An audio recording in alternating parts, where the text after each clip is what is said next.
পারিশ্রমিক নিয়ে বিপিএল এর কয়েকটি দলের কার্যক্রমে হতাশ খুলনা টাইগার্স অধিনায়ক মেহেদী হাসান মিরাজ। বিসিবি সঠিক সিদ্ধান্ত নেবে আশা তার। চ্যাম্পিয়ন্স ট্রফির আগে তারকারা ফর্মে ফিরলে আরও ভালো হতো বলেছেন মিরাজ। বিপিএলে মাঠের খেলা নিয়ে অসন্তুষ্টি থাকতেই পারে, কিন্তু মাঠের বাইরে খুলনা টাইগার্সকে নিয়ে কোনো প্রশ্ন নেই। 40% পারিশ্রমিক পেয়ে গেছেন সবাই। আসর শেষ হতে না হতেই পেয়ে যাবেন 70%। অলরেডি 40% পেমেন্ট করে দিয়েছে।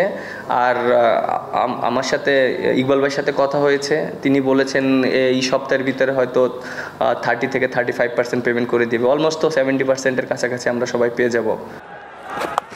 মিরাজের অন্য সতীর্থ অন্য দলে খেলে ভিন্ন অভিজ্ঞতা হচ্ছে। দুর্বার রাজশাহী অথবা চিটাগং কিংসের পারিশ্রমিক ইস্যুতে কষ্ট পেয়েছেন, হতাশ হয়েছেন মিরাজ। তবে দেশের পরিস্থিতি বিবেচনায় মেনে নিচ্ছেন, বিসিবির উপর ভরসা রাখছেন। যেহেতু ক্রিকেট বোর্ড আমাদের গার্জিয়ান, ক্রিকেট বোর্ড অবশ্যই এইটার ব্যাপারে কথা বলবে এবং তারা আমাদের প্রত্যেকটা মানুষের হয়তো রেসপন্সিবিলিটি নিয়ে কথা বলবে সবার সাথে, যারা ফ্র্যাঞ্চাইজি ওনার আছে। চ্যাম্পিয়ন্স ট্রফির দলে থাকা বেশ কয়েকজন জ্বলে উঠতে পারছেন না। মিরাজ বিশ্বাস করেন বাকি ম্যাচগুলোতে ভালো করে আত্মবিশ্বাস বাড়িয়ে নেবেন তারকারা।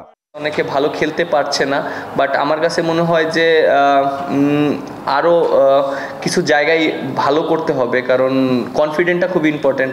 বিপিএলে হতাশার আরেক নাম বাংলাদেশ জাতীয় দলের অধিনায়ক শান্ত। ম্যাচ খেলার জন্য উইকেট কিপিংও করেছেন, শেষ পর্যন্ত বাদ পড়তেই হয়েছে। যেহেতু ও ম্যাচ খেলছে না, অবশ্যই এটা একটা কনফিডেন্টের ব্যাপার, একটা মোরাল ডাউন হবে একটা প্লেয়ারের। বাট ও এটা কিভাবে নিজেকে মেন্টালিটি সেট করছে, এটা সম্পূর্ণ ওকে আরও মেন্টালিটি কিভাবে গ্রো আপ করতে হবে বা করতে হবে, এটা ও হয়তো ডিসিশন নেবে। বাট দলের প্রয়োজনে ওপেন করলেও মিডল অর্ডার পছন্দ মিরাজের। সবশেষ আসরের মতো এবারও সেমি খেলার স্বপ্ন দেখেন মিরাজ। Mazharul Islam, independent news.